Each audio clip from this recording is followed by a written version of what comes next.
Temos aqui o episódio de um conflito entre Sarai e Agar. Vamos ler com atenção a palavra de Deus, Gênesis capítulo 16. Ora, Sarai, mulher de Abrão, não lhe dava filhos. Tendo, porém, uma serva egípcia, por nome Agar, disse Sarai a Abrão: Eis que o Senhor me tem impedido de dar à luz filhos. Toma, pois, a minha serva, e assim me edificarei com filhos por meio dela. E Abrão anuiu ao conselho de Sarai.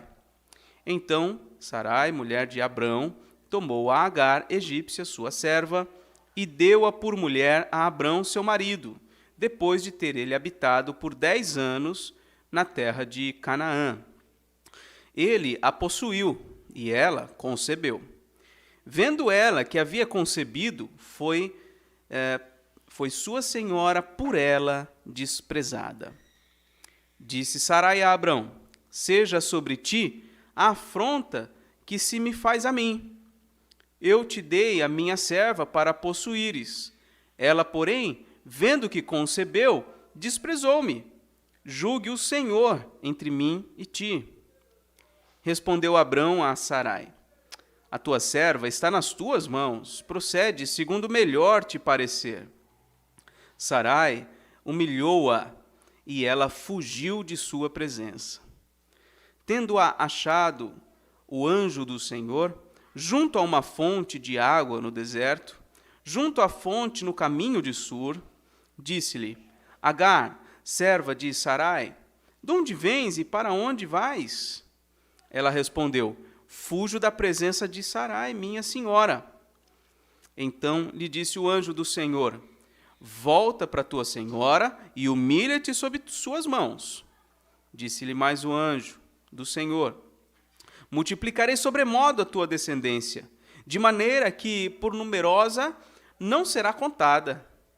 Disse-lhe ainda o anjo do Senhor: Concebeste e darás à luz um filho, a quem chamarás Ismael, porque o Senhor te acudiu na tua aflição. Ele será entre os homens como um jumento selvagem. A sua mão será contra todos, e a mão de todos contra ele, e habitará fronteiro a todos os seus irmãos. Então ela invocou o nome do Senhor que lhe falava: Tu és Deus que vê.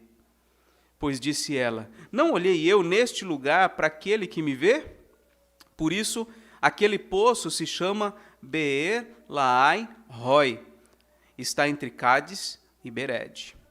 Agar deu à luz um filho a Abrão. E Abrão, a seu filho, que lhe dera Agar, chamou-lhe Ismael. Era Abrão de 86 anos, quando Agar lhe deu à luz Ismael. Vamos falar com Deus? Senhor nosso Deus bendito, obrigado por esta porção da Tua palavra, que é lâmpada para os nossos pés e luz para os nossos caminhos. Que nessa hora, pela ajuda e influência do Teu Espírito Santo no coração de cada um de nós possamos discernir o que o Senhor nos ensina, possamos ser transformados por essa mensagem. Saibamos, ó Deus, possamos aprender, ó Pai, como lidar com o desprezo, com a humilhação, e termos consciência de que o Senhor é um Deus que nos vê, que está atento às nossas aflições. Ajuda-nos, ó Deus, nesta hora, a compreender a Tua palavra, ouvir a Tua voz. Abençoa-nos. Assim oramos, pedimos, em nome do Senhor Jesus. Amém. A gente vê um contexto aqui de desprezo e humilhação entre Sara, ou Sarai, e Agar. Como reagir ao desprezo e à humilhação? Como continuar obedecendo a Deus nessa situação? Quando nós somos desprezados, quando nós somos humilhados, como continuar obedecendo a Deus? Parece que tem algo dentro de nós que se agiganta e quer responder à altura dessas ofensas, não é mesmo? E o que você faz quando Deus parece não se importar com a sua dor? Quando parece que Ele está demorando para trazer respostas às questões mais fundamentais para você. A gente vê aqui nesse texto questões como essa sendo tratadas, né? Nós temos aqui, inicialmente, nos versos 1 a 3, a esposa de Abrão trazendo uma sugestão para ele. Ela sugere algo para tentar resolver essa questão tão delicada para ela. Para as mulheres, naqueles dias, era vergonhoso, era humilhante não ter filhos. E ela declara ao seu marido que o Senhor havia impedido de dar à luz filhos. Então ela reconhecia que o não ter filhos era algo vindo de Deus na sua vida. E ela tenta resolver isso. A sugestão que ela faz ao seu marido é algo absolutamente contrário à vontade de Deus. Vou pedir para o Israel afastar aqui o microfone, por gentileza. Isso. É algo contrário à vontade de Deus. Embora essa sugestão fosse aceitável naquele contexto social, cultural, naquela época, né? Existia nos códigos de leis daqueles povos antigos essa possibilidade de, em uma esposa não podendo dar filhos ao seu marido, entregar a ele uma das suas escravas, uma das concubinas, enfim.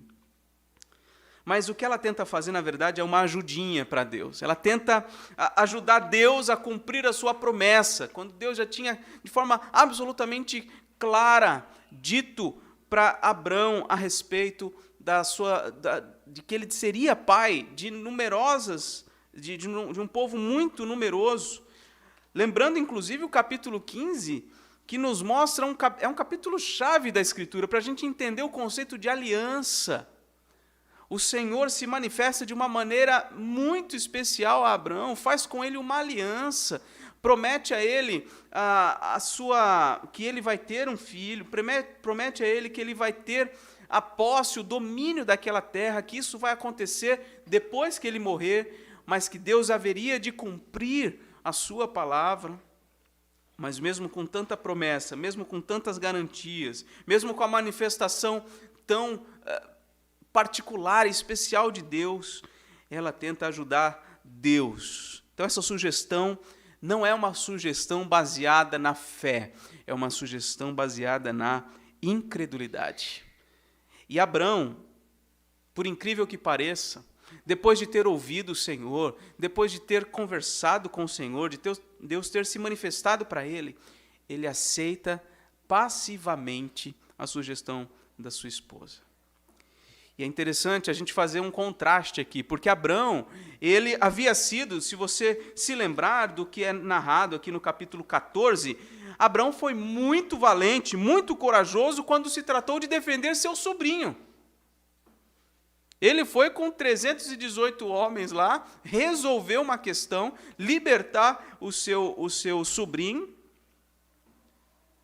e ele venceu, ele retornou como vitorioso nessa batalha. E ele também, ainda nos capítulos seguintes, ele será muito ativo quando ele percebe que o Senhor vai trazer destruição para Sodoma e Gomorra, e ele é ativo no intuito de interceder em favor de Ló. E ele insiste com o Senhor e tal. É estranho, neste momento, ele ser tão passivo. E ele atender dessa maneira, de forma tão displicente, a sugestão da sua esposa. O que acontece aqui, o que está acontecendo nessa cena, irmãos, nos lembra o que aconteceu com Adão e Eva. Você se lembra no jardim? Adão se deixou levar pela sugestão da sua esposa e comeu o fruto proibido. Da mesma forma, Abrão se deixou levar pela sugestão da sua esposa e teve um filho com a escrava Agar. Em ambos os casos, os casais não foram movidos pela fé, e as consequências desastrosas vieram sobre as suas famílias. As decisões que nós tomamos, não baseadas na fé e na confiança em Deus, são sempre desastrosas. E aí nós vemos que uma sugestão como essa não poderia, de fato, trazer nada de bom. Um conflito grande surge. Do versículo 4 em diante, até o versículo 6, nós vemos esse conflito acontecendo. Diz o versículo 4 que Abraão teve relações com Agar, ela concebeu, ou seja, um bebê foi gerado no seu ventre, e vendo ela que tinha concebido, veja, que a criança nem nasceu ainda, ela já começou a desprezar Sara, ou Sarai, esposa de Abraão. Ela já se sentiu como alguém que era mais digna do que a pessoa que era a esposa de Abraão. E então, nós vemos aqui que Agar, ela é usada, de fato, ela é usada por Sara, por Abraão, para satisfazer o desejo da sua senhora de ter um filho, o que é absolutamente reprovável, né? Nós vemos ela sendo usada nesse sentido. E pensando sobre esse texto, né, eu perguntei para mim mesmo, que mulher ficaria feliz em ser usada dessa maneira? Que mulher entregaria o seu filho com absoluta tranquilidade num caso como esse? Então ela se rebela, ela se revolta com essa situação, mas o texto bíblico enfatiza, meus irmãos, Agar é serva de Sarai. Depois, se você quiser reler esse texto, marca a quantidade de vezes que aparece a palavra serva, serva, serva. Ela é serva. A condição dela é de serva, ela não poderia tentar se sobrepor à sua senhora, a Sarai, por mais que ela tenha sido tão, vamos dizer assim, abusada nesse contexto. Ela lhe devia respeito, ela não poderia se rebelar contra ela, afrontá-la, desprezá-la. Sarai tomou uma iniciativa tola de entregar sua serva ao seu marido para ter com ele um filho, e em vista do desprezo da sua serva para com ela, parece que ela toma uma outra atitude tola. Parece que um pecado vai chamando o outro, não é? Nesse momento, ela transfere a culpa. Ela tenta responsabilizar Abrão por isso. Um comentarista diz o seguinte, que como Eva, Sara agora transfere a culpa para Abrão. E como Adão, o que Abrão faz? Ele se desvencilha da responsabilidade. Né? Nós vemos aqui no versículo 5, Sarai diz a Abrão, seja sobre ti a afronta que se me faz a mim. Ela está passando para ele a culpa. Eu te dei minha serva para possuíres, ela, porém, vendo que concebeu, desprezou-me. Julgue o Senhor entre mim e ti. E qual foi a resposta de Abrão? A tua serva está nas tuas mãos. Procede segundo melhor te parecer. Ele não quer resolver a questão, ele não quer usar a sua prerrogativa de marido, de cabeça no lar, para resolver essa questão. Ele abre mão da sua responsabilidade e delega à sua esposa essa decisão de fazer o que ela achasse melhor com a escrava. Abrão, de fato, ele não despreza a sua esposa. Que poderia acontecer isso? Talvez até fosse essa vontade de Agar, que Abrão desprezasse Sara e a substituísse por ela, uma vez que ela era fértil e tinha acabado de conceber dele. Abraão não despreza sua esposa, o que é muito bom, mas não resolve a questão. Não resolve. Nos códigos legais daquela época, em casos como esse, em que a escrava despreza sua senhora, a senhora teria o direito de marcar sua serva como escrava para sempre, mas não poderia vendê-la. Ou poderia até mesmo esfregar a boca da serva com sal. Está na lei daqueles povos antigos. Mas Sarai não faz nenhuma dessas coisas, entre aspas, legalmente aceitáveis, como punição a Agar. Diz o versículo 6 que ela humilha Agar. No finalzinho, Sarai humilhou-a e ela fugiu da sua presença. A palavra hebraica aí para humilhar sugere mais do que isso. Sugere que ela maltratou Agar, que ela oprimiu Agar de maneira cruel. Talvez ela tenha agido com violência. Porque quando a gente lê, parece que ela só fez uns xingamentos, né? Vamos dizer assim, mais leves, e ela então não gostou e fugiu. Mas não, parece que realmente Sarai agiu de uma maneira cruel com ela. E ela fez isso, observe bem o texto, enquanto Agar estava gestante. O que agrava a situação, não é mesmo? Um pecado vai abrindo portas para outros pecados mais graves, meus irmãos. Quando ideias não baseadas na fé vêm à nossa mente e nós colocamos essas ideias em prática, certamente nós estamos abrindo uma porta para situações ainda mais desagradáveis. Estaremos propícios a cometer pecados ainda mais desonrosos diante do Senhor. E então Agar foge. Nessa primeira cena, então, temos Sarai num conflito com Agar e Abrão praticamente só como alguém passivo nessa situação. Mas na segunda cena dessa porção que nós lemos, do versículo 7 em diante, alguém aparece na história. O anjo do Senhor aparece. Versículo 7 vai dizer que o anjo do Senhor a achou junto à fonte de água no deserto, junto à fonte no caminho de Sur.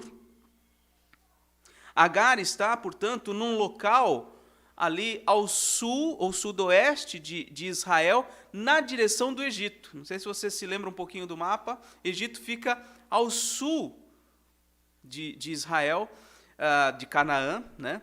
E ela então está indo na direção do Egito. Ela é uma escrava egípcia. Ela, como egípcia, está seguindo na direção da sua terra para buscar refúgio. Mas o Senhor já tinha tirado ela do Egito. Provavelmente naquele contexto em que teve a fome e Abraão também, não movido pela fé, foi até o Egito e houve toda aquela situação também terrível, né, que eles omitiram o fato de Sarai ser esposa dele, houve toda aquela circunstância. Quando eles saíram de lá, provavelmente foi o contexto em que Agar saiu também. Então, Deus já tinha tirado Agar do Egito, para que ela vivesse junto à família da aliança, por mais imperfeita que fosse, família da aliança. E, consequentemente, pudesse conhecer ao Senhor, viver sob as suas asas, sob o cuidado protetor do Senhor. Ela não poderia agora simplesmente voltar para o Egito. Então o Senhor vai ao seu encontro. Alguém disse que o livramento de Agar não consiste em voltar para o Egito, a sua terra nativa, mas em submeter-se à mãe de Israel e não desprezá-la. Esse seria o livramento dela, se submeter, se pôr sob a autoridade de Sara. O versículo 9 diz: então lhe disse o anjo do Senhor, volta para sua senhora e humilha-te sob suas mãos. O anjo do Senhor orienta ela a voltar para Sarai e se humilhar. Por quê? Porque ela havia falhado em desprezar e afrontar sua senhora. Ela inicialmente queria se sobrepor a Sarai, talvez até ganhar o lugar dela na relação com Abrão, mas não, ela não deveria ter agido daquela forma. Ela deveria ter se mantido no lugar de serva. E o Senhor a orienta, portanto, a se arrepender. É um chamado aqui ao arrependimento. Por mais que de fato ela foi abusada, ela foi ferida, ela foi oprimida, mas isso não significa que os seus erros estão justificados por isso. Ela tem que voltar lá e se submeter, se arrepender. E o Senhor, além de orientá-la a se arrepender, Ele ainda garante que esse arrependimento será acompanhado de bênçãos. Todo arrependimento é acompanhado de bênçãos. Olha o que o Senhor diz no versículo 10. multiplicarei sobremodo a tua descendência, de maneira que por numerosa não será contada. Afinal de contas, ela tem no seu ventre um filho de Abrão. Deus não tinha dito que ele seria pai de numerosas nações? Isso inclui salvos e não salvos. Isso inclui gente piedosa, como Isaac, como Jacó, mas também inclui gente que não tem um compromisso com o Senhor, como Esaú, por exemplo. O Senhor olha com compaixão para Agar e a acode em sua aflição, porque, de fato, Deus olha para os oprimidos, para os quebrantados, embora ele também não inocente os culpados, por isso ele chama ela ao arrependimento. E no versículo 11, o anjo do Senhor lhe diz: concebeste e darás à luz um filho, a quem chamarás Ismael, porque o Senhor te acudiu na tua aflição.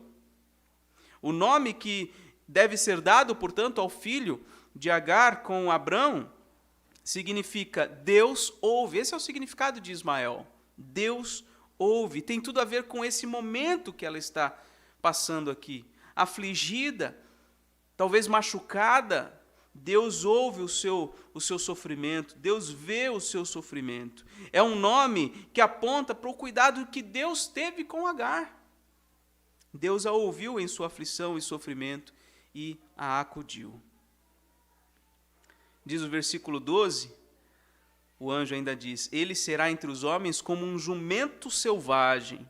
A sua mão será contra todos, a mão de todos contra ele, e habitará fronteiro a todos os seus irmãos.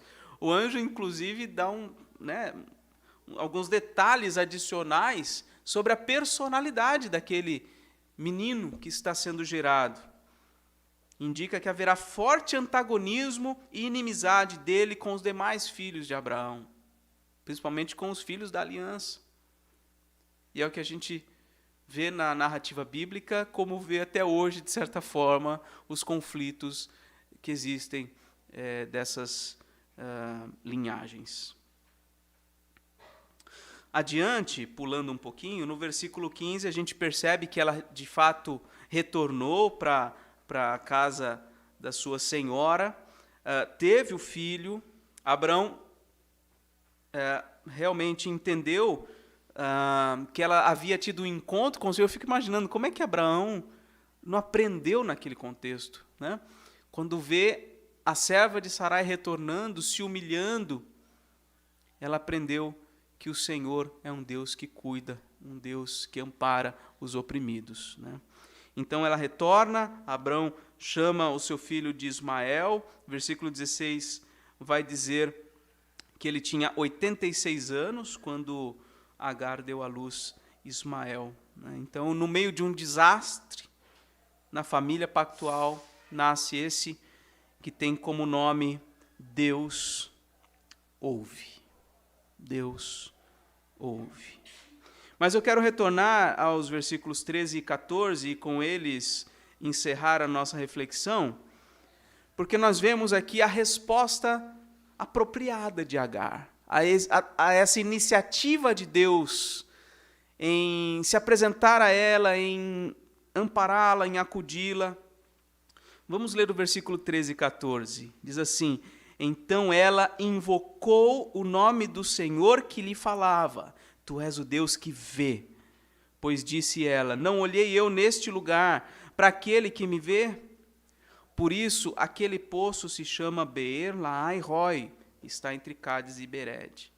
A resposta de Agar a tudo que o anjo do Senhor lhe falou foi, em resumo, adoração. Ela deve ter se comovido, ela deve ter naquele momento se curvado diante do Senhor e adorado. Uma tradução possível do versículo 13 é a seguinte: Agar deu ao Senhor, que lhe havia falado com ela, o nome de Tu és o Deus que vê. Outra, é uma tradução possível. Quando fala aqui que ela invocou o nome do Senhor, uma tradução possível seria: ela chamou o Senhor de Tu és o Deus que vê. E é raro a gente ver homens, seres humanos, dando nome ao Senhor. Geralmente ele é quem se identifica. Eu sou o Deus tal. E aí ele põe algum nome, alguma palavra conectada a Yahvé, né? Como Adonai ou como outros nomes, né? Ela então dá esse nome, ela se maravilha com o cuidado do Senhor com ela, no fato dele ter visto a sua situação, ter ido ao seu encontro para acudi-la. E o nome do poço, como diz aí no versículo 14, significa poço daquele que vive e me vê. Esse é o significado de Beer Lahai Roi, poço daquele que vive e me vê. Deus deu a Agar, uma escrava estrangeira, que foi maltratada, humilhada por sua serva, deu a ela o privilégio de ver a sua glória e de experimentar a sua compaixão. O texto diz que ela viu o anjo do Senhor, que o anjo do Senhor foi ao seu encontro. Mas nessa resposta que ela dá a esse encontro, nós percebemos que ela identificou esse anjo com o próprio Senhor. Ela entendeu que aquele que se apresentou a ela era o próprio Deus. Certamente temos aqui uma manifestação, irmãos, de Cristo, bem antes da sua encarnação. Desde sempre, meus irmãos, na verdade, desde o início do mundo, a graça de Deus vem a nós por meio do seu Filho. Uma cristofania, os teólogos chamam assim, uma manifestação de Cristo neste momento. Ele aqui é o mediador da graça de Deus. Ele é o presente de Deus. Ele é o Deus presente. Ele é o Deus conosco, Emanuel, que vê a nossa condição e que nos encontra nos momentos de aflição, chamando-nos ao arrependimento e prometendo-nos bênçãos imensuráveis, como fez com Agar. Então, irmãos, nós como povo de Deus, somos dependentes da ação e dos propósitos soberanos de Deus. Não tentemos fazer as coisas do nosso jeito. O desastre é certo quando a gente tenta resolver as situações à nossa maneira. Quando nos tornamos impacientes na caminhada com Deus, tendemos a procurar meios de resolver essas coisas, quando na verdade a nossa fé está sendo provada e nós devemos continuar esperando, continuar crendo. A fé deve nos levar a confiar em Deus, a esperar em Deus. Qualquer ajudinha que nós tentemos dar ao Senhor trará para nós consequências desastrosas. Uma outra aplicação disso que nós acabamos de refletir é a respeito do contexto familiar. Maridos e esposas, irmãos, devem exercer os seus devidos papéis na família, sem esmorecer, sem fraquejar.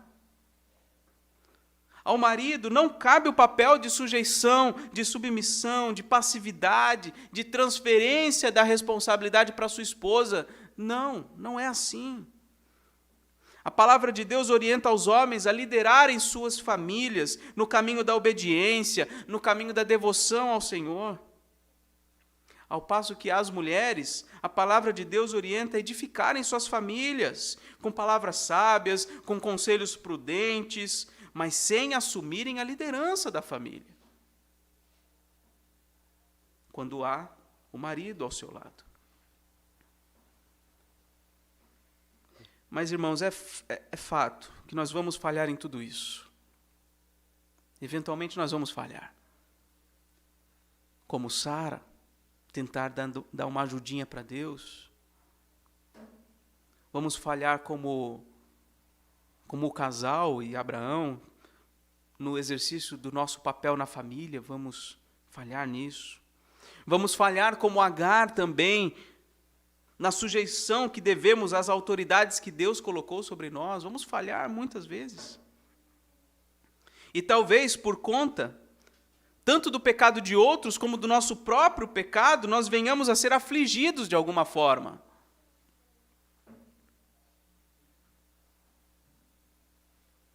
E em momentos assim, irmãos, de aflição, de sofrimento, decorrentes de conflitos familiares, por tolices que tenhamos cometido na vida, em momentos assim de desespero, de sofrimento, devemos lembrar, irmãos, que o Senhor é o Deus que vê.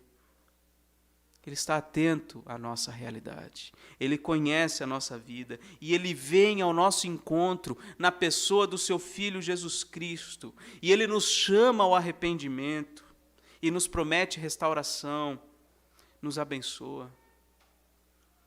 Portanto, irmãos, nos sujeitemos ao Senhor, nos arrependamos dos nossos pecados, percebamos a graça que chega a nós por meio de Jesus Cristo, Seu Filho. Você não precisa que um anjo apareça na sua frente mais. Você já tem a revelação completa do Senhor Jesus. Você não precisa de nada mais do que isso. Nós não precisamos. Tenhamos um coração disposto a obedecer. Possamos ter atitudes pautadas pela fé, pela obediência. E em momentos de aflição, de dor, momentos que tenhamos sido desprezados e humilhados, possamos ver na Escritura Sagrada que o Senhor se faz presente na nossa vida e nos acode, nos ampara. Ele é o nosso refúgio e fortaleza.